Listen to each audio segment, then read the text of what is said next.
এই আয়াতের ভিতরে দুইটা মেসেজ দিয়েছে। এই দুইটা মেসেজ বলেই আমি আমার আলোচনা শেষ করব। আর এই দুইটা মেসেজ যদি আমরা আমাদের বাস্তব জীবনের সাথে আমরা অনুকরণ করতে পারি, ফলো করতে পারি, জীবনকে সাজাতে পারি, আল্লাহ পাক এই দুনিয়াতেও সফল করবেন, পরকালেও সফলতা দান করবেন। সুবহানাল্লাহ জোরে বলি। এই দুনিয়াতেও আমরা সফলতা চাই, পরকালেও সফলতা চাই। এমন কাউকে আপনাদের মুন্সিগঞ্জের এই সিরাজদিখানে পাওয়া যাবে না যে দুনিয়া এবং পরকালে সফলতা চায় না। দুনিয়াতেও আমরা সফল হতে চাই, পরকালেও সফল হতে চাই। তাহলে এই দুইটা মেসেজের উপর যদি আমরা জীবন সাজাতে পারি, আল্লাহ পাক এই দুনিয়াতেও আমাদেরকে সফল করবেন, পরকালেও আমাদেরকে সফলতা দান করবেন।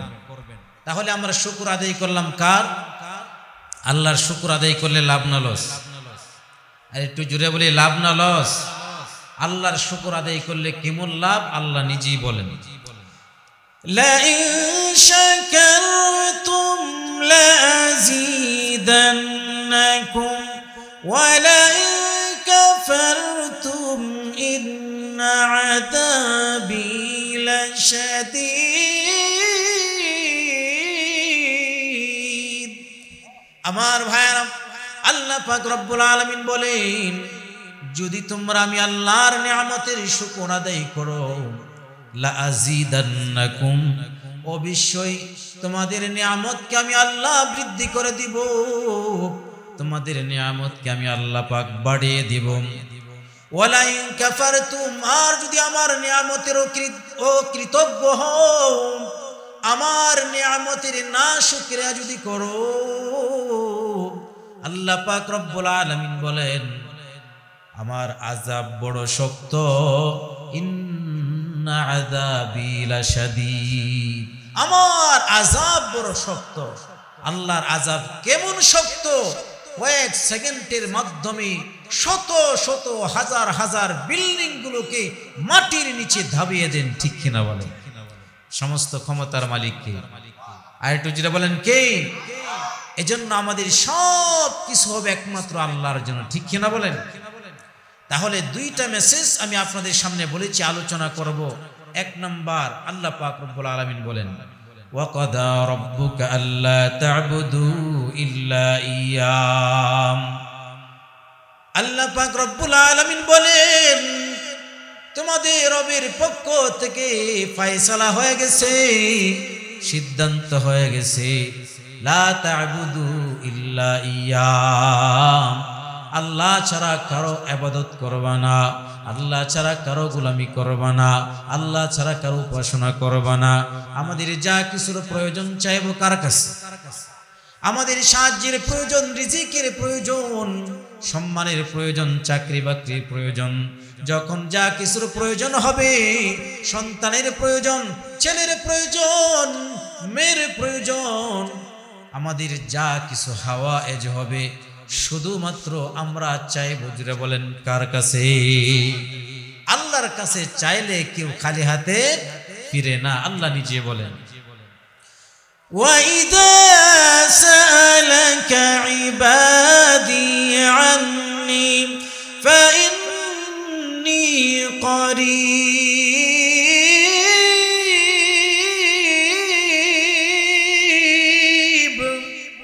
আল্লাহ পাক রব্বুল আলামিন বলেন, যখন আমার বান্দা বান্দিরা আমার কাছে চায়, আমি আল্লাহ পাক রব্বুল আলামিন তাদের একেবারে নিকটে থাকি। সুবহানাল্লাহ। উজিবু দাওয়াতাদ দাঈ ইযা দাআন, যখন আমার কাছে চায়, যখন আমি আল্লাহকে ডাক দেই, আমি আল্লাহ পাক রব্বুল আলামিন সাথে সাথে তাদের ডাকে সাড়া দিয়ে থাকি। সুবহানাল্লাহ। সাথে সাথে আল্লাহ পাক রব্বুল আলামিন আমাদের ডাকে সাড়া দিয়ে থাকে। এজন্য কোনো কিছুর প্রয়োজন হইলেই আমরা আল্লাহ পাক রব্বুল আলামিনের কাছে সাহায্য চাইব। আল্লাহ পাক রব্বুল আলামিন আমাদেরকে সাহায্য করবেন বলে ওয়াদা করেছেন। দুইটা পদ্ধতিতে যদি আমরা আমাদের রবের কাছে সাহায্য চাই, সাহায্য চাইতে দেরি, আল্লাহ পাক সাহায্য করতে দেরি নাই। সুবহানাল্লাহ। কয়টা পদ্ধতিতে? দুইটা পদ্ধতিতে যদি আমরা আল্লাহর কাছে সাহায্য চাই, আল্লাহ পাক সাথে সাথে সাহায্য করবেন।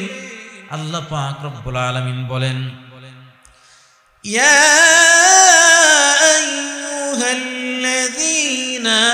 আমানু ইসতাঈনু বিস-সাবরি ওয়াস-সালাহ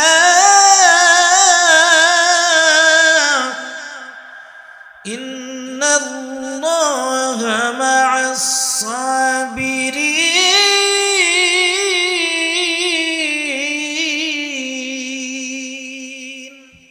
আল্লাহ পাক রব্বুল আলামিন বলেন, দুইটা পদ্ধতিতে আমি আল্লাহ পাক রব্বুল আলামিনের কাছে সাহায্য চাইবা। এক নাম্বার পদ্ধতি হলো ধৈর্যের মাধ্যমে আমি আল্লাহর কাছে সাহায্য চাও।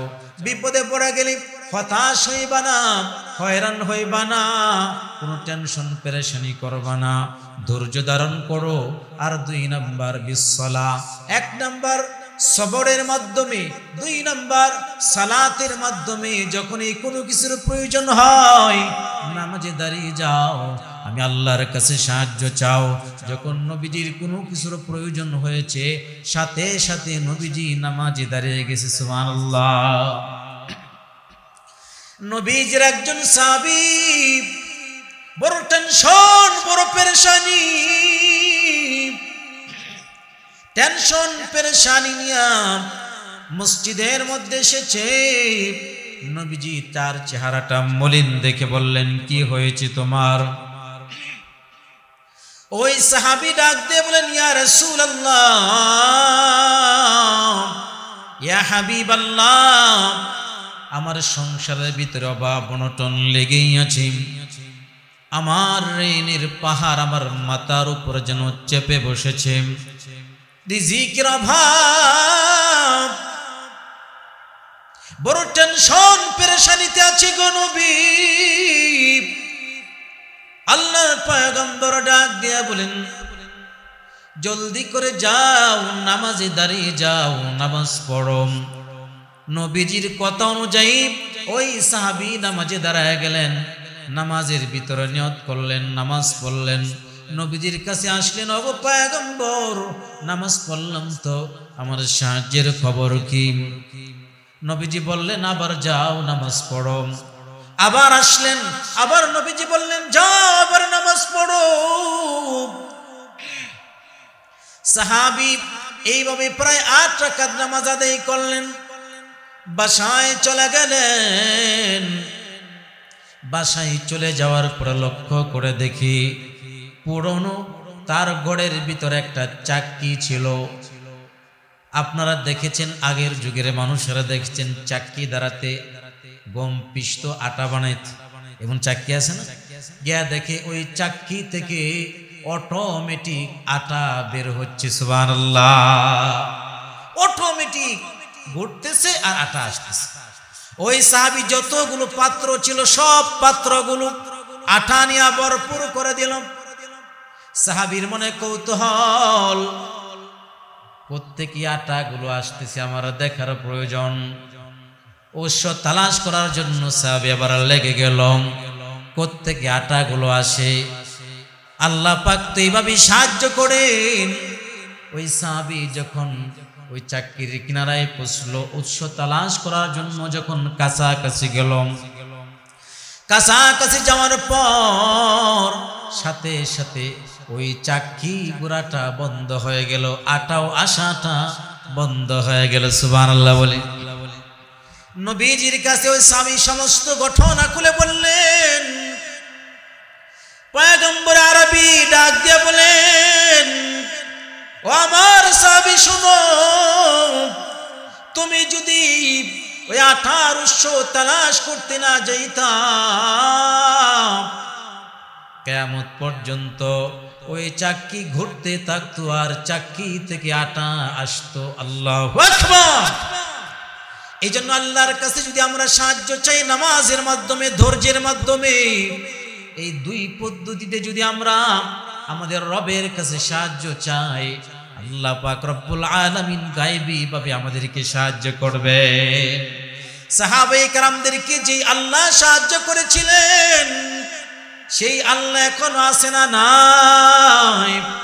ওরে মুন্সিগঞ্জের যুবক ভাই, চাইবো তো আমরা আল্লাহর কাছে, আল্লাহর নবী সাল্লাল্লাহু আলাইহি ওয়াসাল্লাম শিখিয়ে দিয়েছেন কিভাবে চাইবো। তাহাজ্জুদের নামাজের সময় উঠে যাইবো, তাহাজ্জুদের নামাজের সময় 2 রাকাত নফল নামাজ পড়ব, 2 রাকাত নফল নামাজ পড়ে নামাজের দ্বিতীয় রাকাতের শেষ সিজদায় গিয়া পবিত্র কোরআনে কারীমের একটা আয়াত তেলাওয়াত করব 10 বার। এই আয়াতটা 10 বার তেলাওয়াত করে সিজদা অবস্থায় আল্লাহর কাছে চাইব। কারণ নফল নামাজে সিজদার হালতে আল্লাহর কাছে চাওয়া যায়, কিন্তু ফরজ নামাজে চাওয়া যায় না। আল্লাহর কাছে সাহায্য চাইব, কোরআনে কারীমের একটি আয়াত 10 বার তেলাওয়াত করব। আল্লাহ পাক রব্বুল আলামিন, আমরা দোয়া করব, দোয়া করতে দেরি দোয়া কবুল হতে দেরি হবে না। কি সেই আয়াত?